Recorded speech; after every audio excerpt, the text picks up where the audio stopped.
what these horses have, and I really support Seeing Through Horses campaign.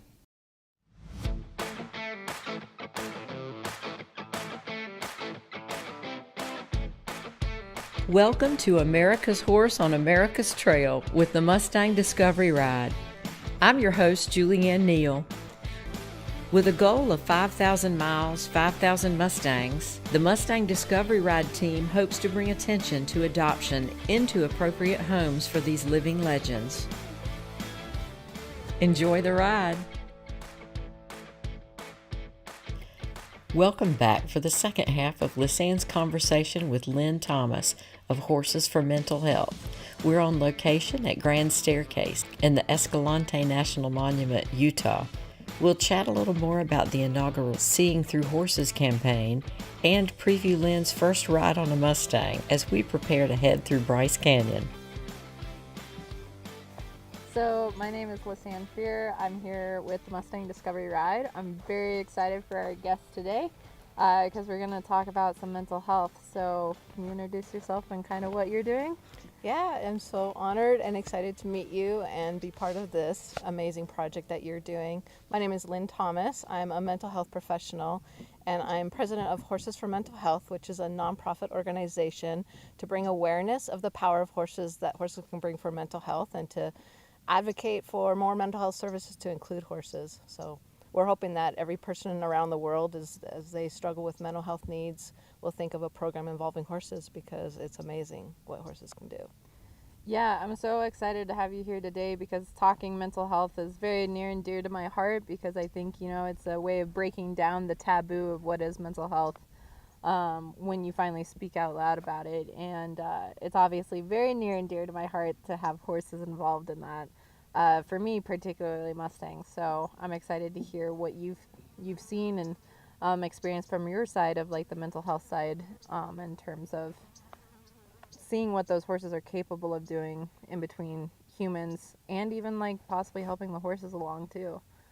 Right. Yeah, well, I do think that this is a benefit for both horses and humans. I think this creates another niche for horses to bring another benefit to the world. I mean, they've been a big part of history over centuries, and now to really focus on mental health needs. I mean, we're in a mental health crisis in the world, and there's such a need for different and new ways to reach people and help us just learn about ourselves and heal and strengthen and grow, and horses can play a big part of that. And I can't wait to hear your story as well, like how they've played an impact in your life. Well, maybe I can say something about that because, talking about funding, and part of the Seeing Through Horses campaign is also a peer-to-peer fundraising campaign to support programs. So they have the resources to provide these services and expand and serve more people. And so, we're excited that this is an opportunity for people to share their support and support these programs and support clients getting access to these services. So really excited about that too.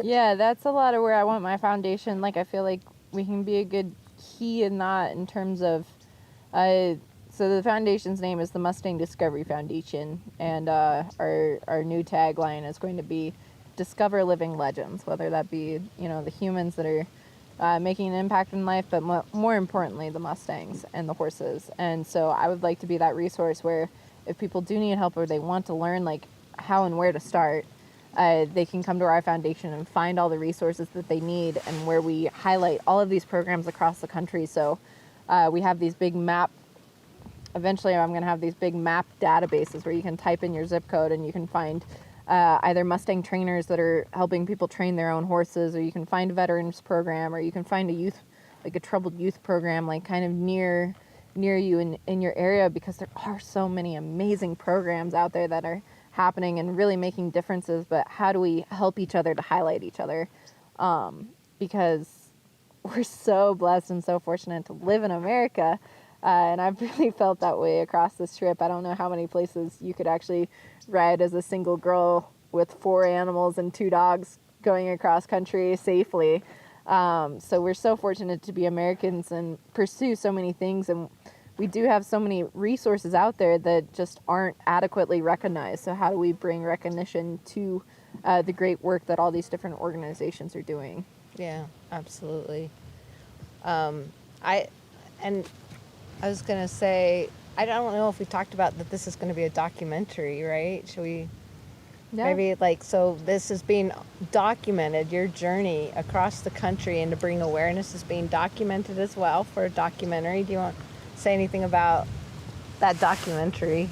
Yeah, so before I ever even started this trip, it was really important to me that we have a film capacity for it. So having a documentary highlighting the journey was the best way, because so many people, they don't necessarily go out to the movies anymore. They don't necessarily go to big public speaking events or anything.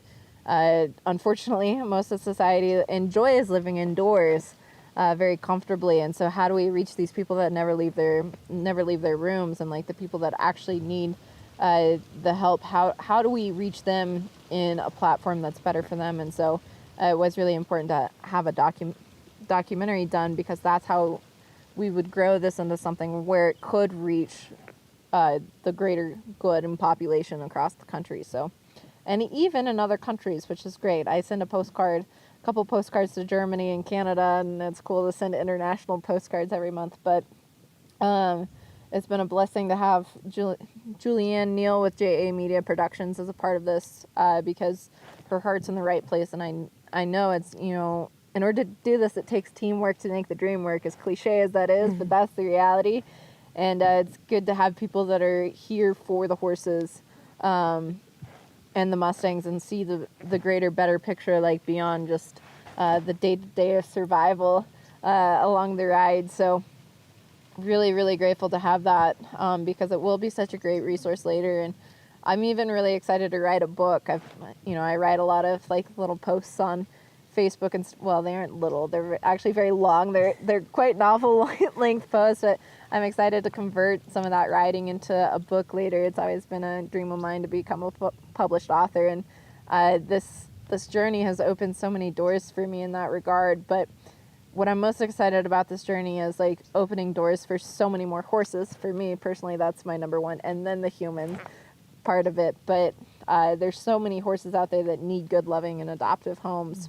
But how do we get those doors open for them to go into that loving and adoptive home? So I'm really excited to have this documented, because there's been some crazy times, and people don't fully understand that until you have a visual that goes along with that. So it's crazy to be sitting here in Utah a year after going across. And I tried to write a post 2 days ago, and I was going through like all the photos, and I was like, it seems like it all happens in the blink of an eye, again with the cliches, but they're so true. And to go back through all the photos, I was trying to sort and put together like 80 of my favorite photos, and I just became overwhelmed. We've done so much on this journey, and been a part of so many things, and met so many amazing people, and amazing horses along the way too, that it's hard to sum it all up. So I'm really, really grateful to have the documentary to kind of help facilitate that summarization of the impact of this journey, and I hope that it continues to grow, because I feel that traveling across the country, I've just been planting a lot of seeds as I go, of like little ideas and things, and as soon as this is done, it's time to go cultivate those seeds and help them grow. And so I'm really excited, though. It's been a very unique way to cross the country, but it's been very uniting to go across the country this way. And I feel, not one individual can solve an entire problem, but it takes a mass amount of individuals, especially relating to the Mustang situation.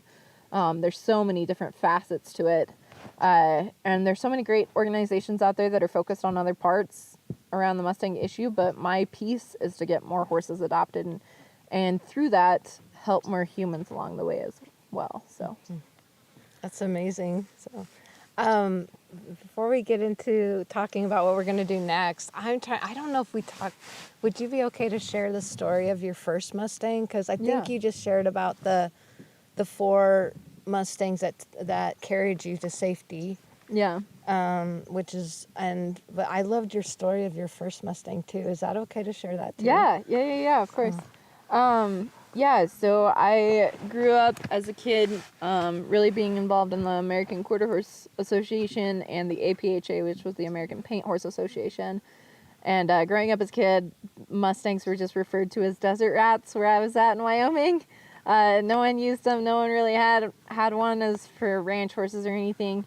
And so it wasn't until college that I was so desperate for money, I was willing to swing my leg over any horse that someone would pay me to ride. And so I had a client approach me one time and she asked me if I'd ride her Mustang mare. And I was like, okay, sure. Like, I haven't ever worked with a Mustang before, but sure. And she was just the most lovely little horse ever. Oh my gosh, she was so sweet, so nice, so gentle. I didn't know this until 6 years later. That horse had gone to like a professional Mustang trainer. He had gotten thrown 3 times from this horse. And he had told my client to send that horse back, that she was just absolutely crazy. And I'm happy that she didn't tell me any of that beforehand, because I think I would have misjudged her and been like, oh, yeah, she is crazy. But she never once tried anything like that with me. And speaking about the forge and the bond that you have with these horses, like 6 years went by, I'd gone on to all these other horses, and she just kind of sat as like a beautiful pasture ornament for a lot of years. And my client asked me several years later if I'd be willing to take her into my own herd, and I was like, sure. And so I was so excited, and I hadn't ridden this horse for 6 years. She hadn't been really rode for 6 years, and it was so amazing to get on her. And at the time I was living in Salt Lake, so like I was just at a barn. I never got to take her outside or on a trail ride, and I took her out on the ranch that I was working on, and I was having a horse that didn't want to cross water, and it was a quarter horse. And here I am on this Mustang. She hadn't been wild since she was 2. She'd never crossed water like that. And I just asked her to go, and sure enough, she was like, all right, yeah, whatever you say. Next ride, I'm out there moving cows on her. And just to see how long that love and trusting bond lasts with these horses is just incredible. And so that little mare gave me the confidence when I was in college that my client told me I needed to watch this movie called Wild Horse, Wild Ride. And so I did. And I came back the next day, and I was like, I want to do this. I want to do this so bad. It was the 100-day makeover competition, and my client was like, yeah, I figured. And she'd like already printed out the application, filled out the referral, got another client of mine to fill out the other referral. And soon enough, I was on my way to pick up my very first completely wild Mustang. And at that time, for that competition, just a random horse thrown in your trailer, and they tell you, good luck, we'll see you in 100 days.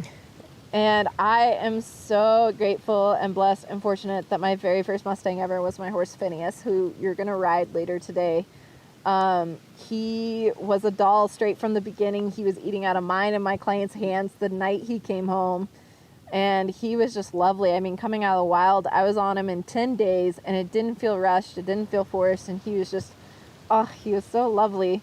But I was in college, back to being really broke, financially broke, and in that competition you're required to sell your horse at the end after you go to the competition, and I just didn't have the money to buy him back. And so he left, and I had been ramping up to this big thing, and then right after that event, I mean, I just tanked. I spent 2 months, like, I had dropped out of school. I spent 2 months just laying on my couch, just like I'd barely get up to let the dog out to go to the bathroom. I was just so sad that he was gone, and just I felt like I had no purpose in life. I'd gotten another competition animal, but it wasn't the same connection. And then because I was sitting on the couch so long, like, I got way behind in the competition, and I gave up on that. And it's just, man, I was in a really dark place after that. And luckily I had met a boy. That boy, after 2 months of being together, asked me to move to Nebraska, and I was like, yeah, I just need to get out of here. Like, I can't do this anymore. And so I moved to Nebraska, of all places.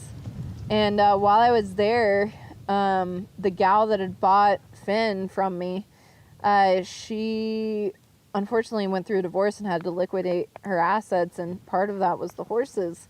And so I was able to buy back Finn, and thank God I did, because he's just been amazing. He's such an incredible ambassador for the Mustang brand, and he's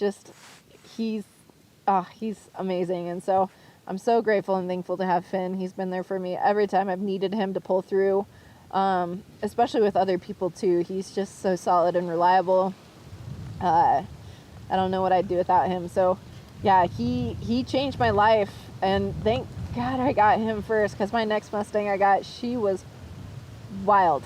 Like, I loaded her in the trailer, and like Finn, like when I loaded him in the trailer for the very first time, he just stood there quiet. Like, we had a 7-hour drive. We never once felt him walk around. This mare was bouncing my trailer. Like, she was, I think she was just ricocheting herself off of the wall. She was crazy. It took me 2 months just to touch her for the first time. Whereas Finn, like, was eating out of our hands the very first night he came home. And it took me 2 years to ride her for the first time. Whereas Finn, I'd been on in 10 days, and I was like, oh man, if this had been my first Mustang, like, I would have thought that they were all crazy, and Grandpa was right about everything. But I'm so grateful and thankful for Finn for showing me a better way, and that deeper bond and that deeper connection. And that mare that I got, she's actually my white horse Salt. And after 4 years, she's pretty about the domestic life, and to be able to take this horse that was so wild that I couldn't touch for the longest time, and be able to take her on these pack trips and turn her loose in the mountains, no halter, no nothing, just bare, and know that she's going to come back to camp and be there with me and want to be there. It's just, oh, that's so rewarding. These horses are just incredible, but man, they make you learn a lot about yourself along the way too, because I thought I was a pretty hotshot trainer at that point when I got her, and I found out that I didn't know very much at 19 years old. So yeah, these horses have just absolutely changed and revolutionized my life. So I'm so grateful and thankful to them for that. So Yeah, I love that. I love that story. And I love how much they teach us. It's amazing. yeah. Okay, so we're gonna get to go ride some Mustangs, Yeah. and I'm excited.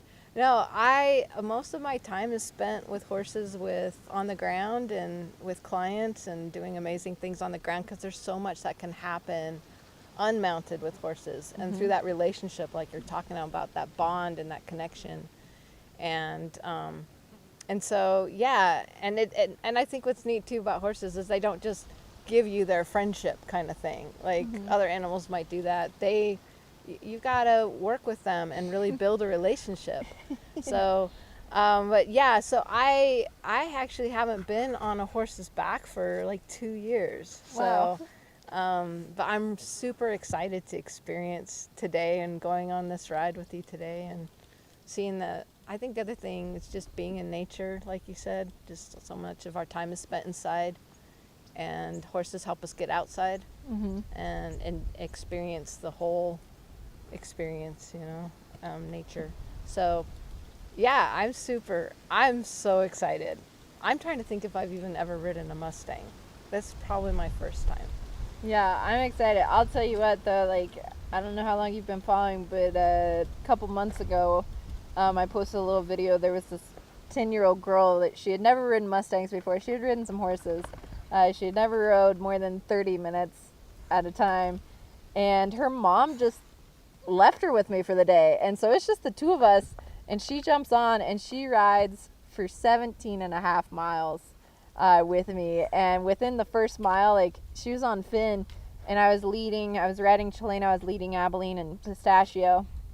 And within the first mile, she's like, I can lead a horse. And so I give her Stash. And so for the rest of the day, I mean, she's up there, she's keeping them in check, and she's just so excited. And after that, I mean, her mom texted me just the other day and was like, yeah, so Gaia hasn't let go. She's getting a Mustang. Like, she really wants a Mustang. And I just think that's so incredible what these horses have to offer, because, I mean, I was even guilty of it in terms of Mustangs had a bad rap previously, like, in my mind.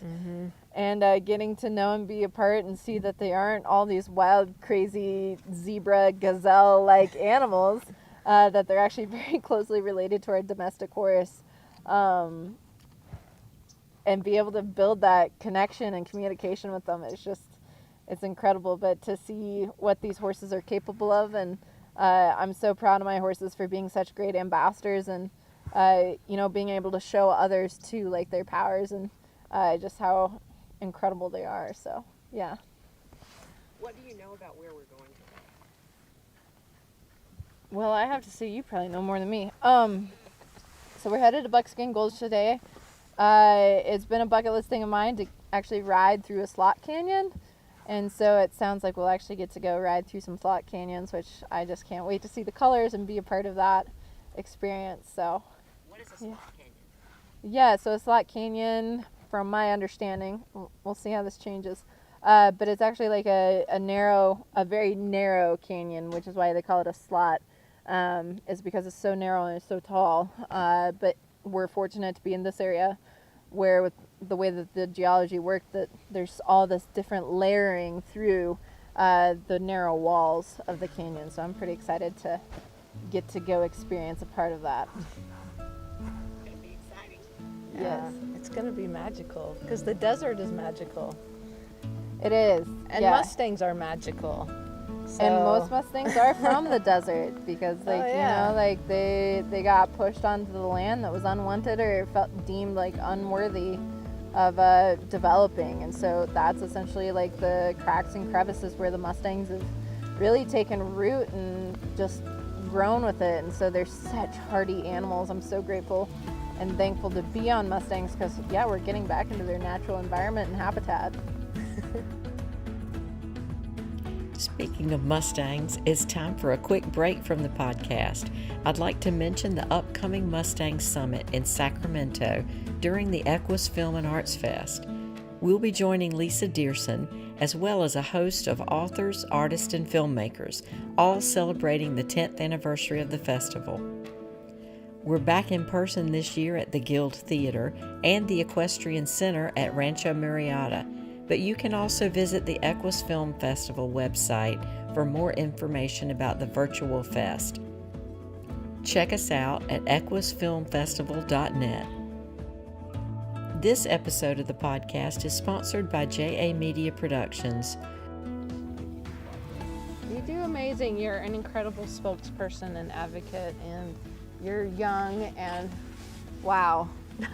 You already, what you've accomplished at this young age, it's like what you'll be able to do and the benefit and good you're going to bring into the world is amazing.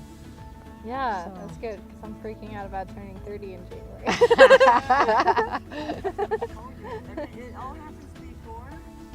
Okay, it actually happens. What happens over? Yeah. Yeah, I promise. You're gonna It's be crazy. great. You're gonna appreciate 30. I know you will. Yeah, I don't know that I'm quite like. So my sister and I were very opposites. She's 4 years younger, so she's 25. So she'd be about like your kids. She's married. She owns a house. She has a baby, and she's working on her doctorates. Like, she's living very much like the life that our mother wanted us to. And then I vividly remember, like, one time I was riding along this busy highway. I think I was actually in Ohio. And I'm like riding along this busy highway. I'm leading my couple animals. There's trucks blowing by me at 70 miles an hour, and I'm sitting there on the phone while doing all this and talking to my sister, and she's sitting there, and because of COVID, like, she's like just sitting there with her cat. And at that time she had just had her baby, and she was like kind of back to work, but in a remote thing. Or no, she hadn't had the baby yet, just kidding. So she's very pregnant. She's sitting at home. She's working with her cat next to her, and like is hearing semis blow by me. And I was like, we're in very different places in life right now. Like, very, very different. Like, I don't know how we could be more opposite, but I guess it works. So, yeah. Well, you've achieved something that I don't know, can anyone else say that they've done what you've done? Like, this is I mean, it This depends on is what capacity. Like, this ride mind-blowing. is very much for the horses. Whereas Bernice Indy did a lot of riding, but it was more for herself and like the empowerment of what a human could do, essentially in women's rights and that kind of thing. So I think it's different. Everyone's journey and path is different, whether or not they do it the same or like same journey. Because there's a guy actually right now riding across the country behind me on the American Discovery Trail, and he's on a big buckskin horse as well. Not a Mustang, it's a quarter horse, but he's a veteran and he's riding for PTSD, and he wants to essentially build the funds for this ranch. And so, I mean, he's riding across the country, but he's doing it for his own thing. So that's great. You know? Yeah, it's all great. We're doing unique things that follow our passion, follow our heart and our beliefs, and I don't know, you're making a difference. I was going to ask your name. Did your mom name you Lizanne on purpose so you could be fearless. Like, Oh no, I came up with That's- that in college. That was that's great. so, I love that, fearless. That's so Yeah, no. great So name. the way that my name came about, I guess, is my mom loved the name Elizabeth and wanted to name me Elizabeth really badly. And my dad went to school with a gal named Elizabeth and hated her. He was like, "There's no way in hell my daughter is being called Elizabeth." And so I think my mom was like looking through a baby name book or something, and she found Lizanne with a Z. And my dad was like, "Nope, I don't want her called Liz, Lizzie, or anything close to Elizabeth." So they changed the Z to an S for Lisanne, and that's how it came about. But then my mom got so much flack from the family because they were like, "We don't even know how to write this out on like Christmas cards or happy birthday. Like we don't know how to spell it, blah blah blah blah blah." And so my mom was so flustered that when my sister came along, she just named her Abigail. And my sister was kind of upset, so I'm really happy that I have a unique name. But yeah, the Fearless, and then I could get really tacky. My middle name is Lee, so I could do Fearlessly Oh, nice. with my name. Oh, that's awesome. Yeah, That's really. yeah, and it's been something that I've really grown into. I got a tattoo a few years ago that reminded me to be fearless, and some people have been like, "Do you know how to spell?" I'm like, "Actually, that's my name." So like it makes sense, and like it's more true and authentic to myself. But it's just such a good daily reminder of to be true to yourself, and like even if you are scared of things, like still go ahead and put your feet in and proceed with caution, maybe, but continue on ahead. I think fear is really healthy. Because it forces us to face a reality that like internally like maybe we need to move through. So yeah, Oh, that's another benefit of horses too, yeah, because they do, inspire awe and also some fear because they're big, and so working through that fear, I think that's another component of it. I mean just even working through the fear of just acknowledging where you're at to begin with. Back to that, so many people are so scared to humble themselves and say I need help. So yeah, Well, we'll see what that platform builds into later. Yeah. Well, I might need help today. We'll see what happens. 10 is great. You can watch the video of the 10-year-old to reassure yourself. Yeah.